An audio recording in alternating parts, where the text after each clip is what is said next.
Good day to you, Internet. What's going on? My name's Rich for Respawn Media, and today I'm going to bring you some gameplay from Concrete Jungle. Concrete Jungle, just to give you a bit of info on the background, is from a one-person team going under the name of ColePowered Games.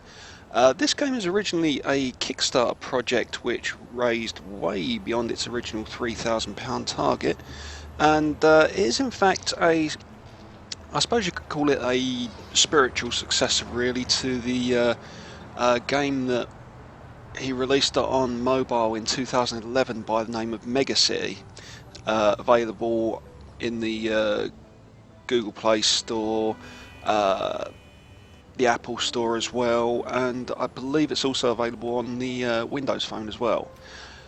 So yeah, if you want to try that out, I think you can get it for next to nothing, really. And give that a go. That would probably give you a brief idea of what you could potentially expect from Concrete Jungle. But I'm guessing that you're here today to see how the game works, how it plays, and hopefully I can give you some interesting information enough to give you the opportunity to make an informed decision as to whether you want to invest. So let's have a look. You can go for a custom game if you're feeling particularly adventurous. Standard solo game is available. You can play multiplayer, local multiplayer it seems. You can play against other people in the room, or you can play against the computer itself to see how you can survive against the PC. There's a classic game where you don't take part in the deck building and obviously carry on from a previously saved game. But what we'll do is, just so we can give you an idea of how you can settle into the game as quickly as possible, we'll start in campaign mode. And straight into Caribou City, or Hollyville, which is a part of Caribou City, and this should give us a brief tutorial on what we can expect. So I'll be quiet while the tutorial is running, just so that you can pick it up for yourself and see what you think. Let's get started.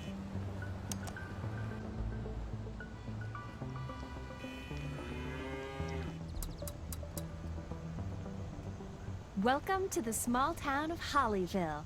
My name is Lainey, and I'm here to show you the ropes. Looking around is pretty easy. You can use the right mouse or the keyboard's cursor, or W, A, S, and D keys.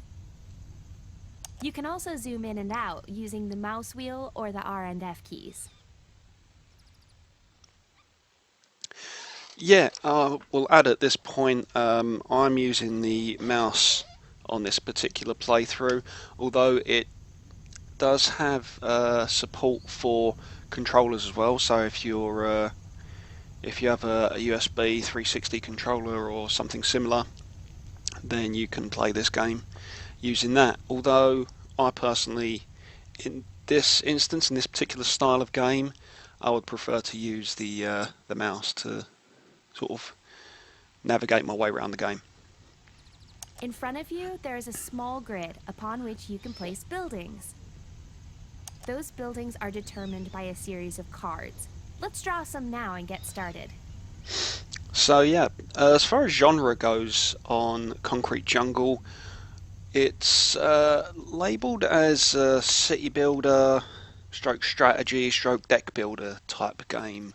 It was the city builder that really attracted me to this game, so yeah, I'm hoping that there'll be plenty of that to go around.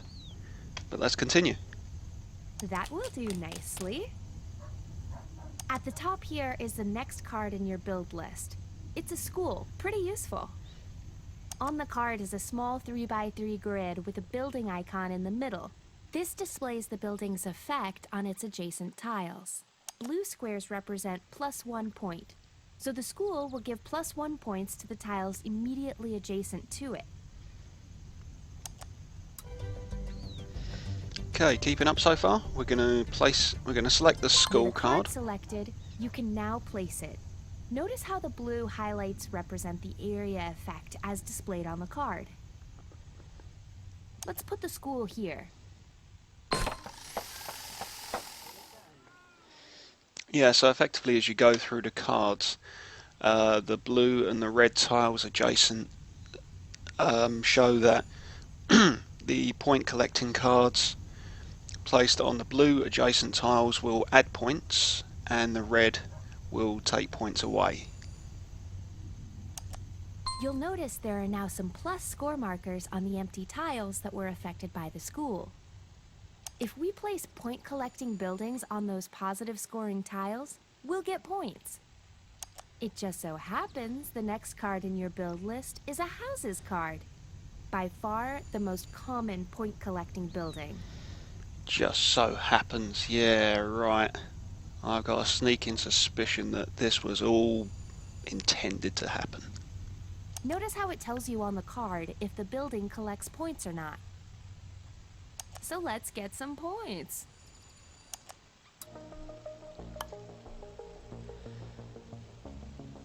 Great!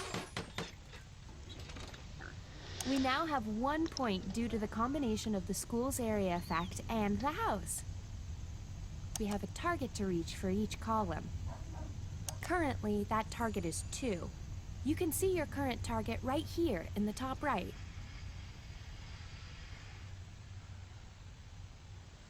In order to fulfill that target for each column, we need to use a combination of buildings that affect their surroundings and point collecting buildings. Next up, we have a car wash. This card also has some red squares, which means it will have a negative effect on those tiles. But crucially, it has positive effects in the places we need right now to bring our house up to 2.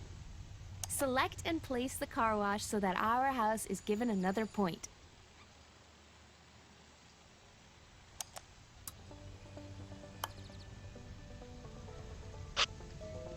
We now have 2 points in the first column thanks to our house, school, and car wash. Excellent. Also notice how the red negative area effect from the car wash canceled out one of the points from the school. Now the first column is complete. Look what happens. See that? The column has been cleared. That means you bank the points from that column, which are then multiplied and added to your total score. It also means you get a new empty column to build in here on the right. The immediate aim of the game is always to clear the first column, but you'll have to plan ahead with your building placements in order to do that for future columns. Hence the strategy genre part of this game.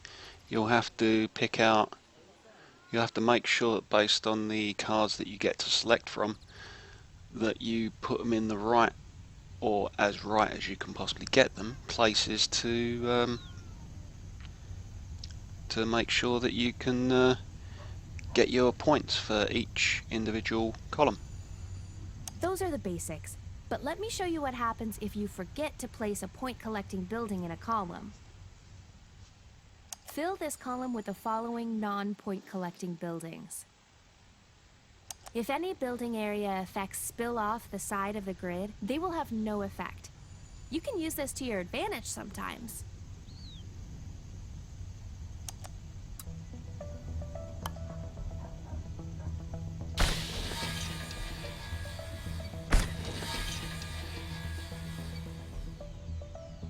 Now we have no point collecting buildings in this column. This will likely happen to you sometimes, but just to be clear, it's something you want to try and avoid. For the basic fact that you are limited on the number of times you can get away with it. Here you've got lives, and you'd need to click on this box to clear the column because there is no way that you can get the necessary amount of points to get rid of it in the way that you wanted to earlier. And not just because we have a brewery and factory next to a school. Yeah, I suppose that is a bad thing. With no means of collecting points, this column cannot reach its target. Therefore, it's just going to sit there while we fill up the rest of the empty land. We need to force clear it. Once the first column is filled, you'll notice this little button flashing at you. All we have to do is click it to force clear. Great! However, force clearing isn't free, it costs you 1 life. You can see how many lives you have left here. Make sure you use your lives sparingly. Once you run out, you'll fail the level. Now see if you can complete past this column here using the next batch of buildings. Okay, so now that we've got the basics, the blue adjacent squares are good, the red adjacent squares are bad, we're given a free run of the game to try and get to this final column here, and for that we've got to collect 2 points for each of those columns. So we'll put a house there, that gives us an easy point, and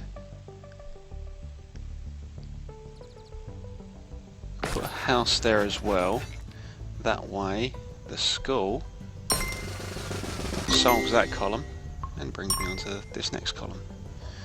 Now the supermarket with the red squares, we don't want them involved in the play whatsoever.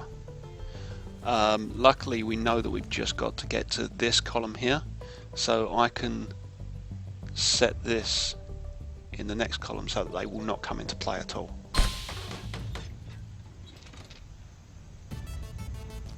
Throw in a house there, that clears that column.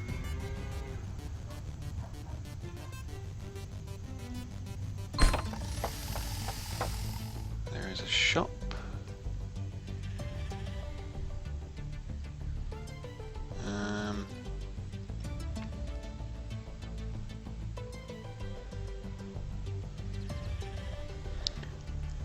The car wash is a bit annoying where it is, so I'll leave that out.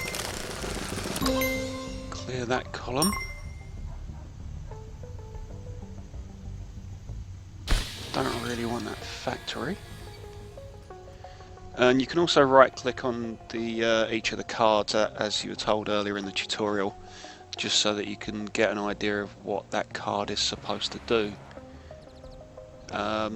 The whole economy points and expense isn't such a big deal while this tutorial level is going on, but you'll learn more about it as you go further into the game.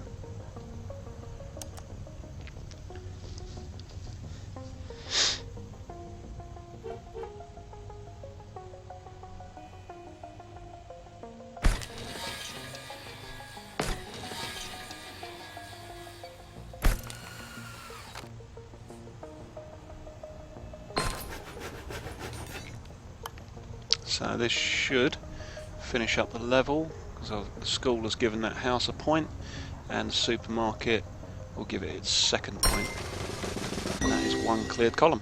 Looks like you're ready for the next challenge. Hopefully the next challenge won't involve this current map, because I may have messed it up completely.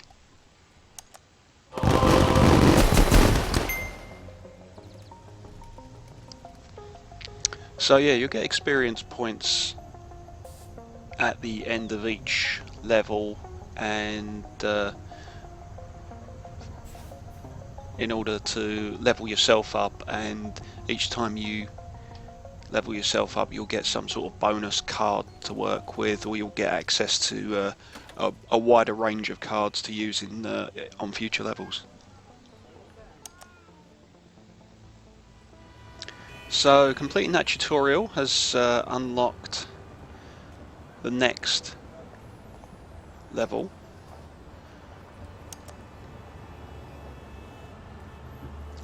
But I want to show you quickly the screen I was telling you about earlier. You can get to it in the top left, which involves details on what what happens with your experience points as you level up.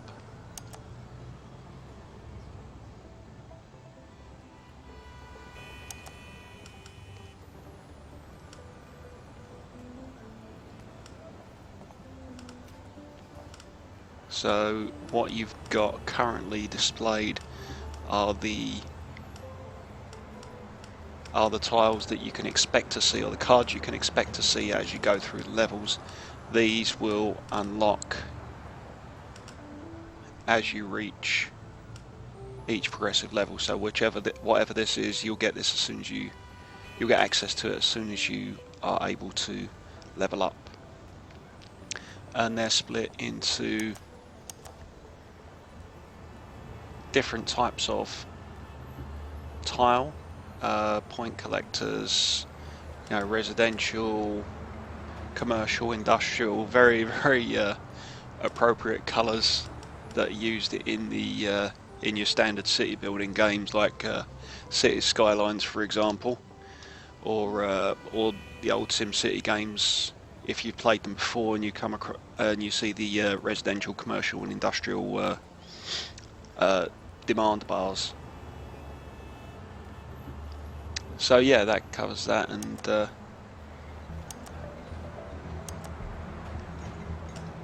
as you go further and further, you can unlock higher levels of cards.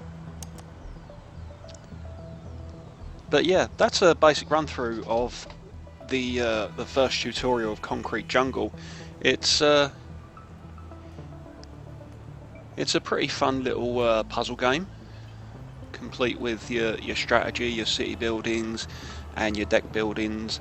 For those of you who are sort of like fans of tabletop card games, and it's the game is available on Steam, and you can get it for £11.99 if you're in the UK. If you're in the US, it's $15.99, and if you're in the Eurozone, it's €15.99. And that will be it from me. I've been Rich from Respawned. All of the details will be below the video for you to peruse. If you like this video, feel free to subscribe and follow us for more upcoming content. Just a quick disclaimer before the video finishes. This was provided by the developer of the game, so this is a review copy of the game. Again, thanks very much. I've been Rich from Respawn Media, and it's time to finish. Bye for now.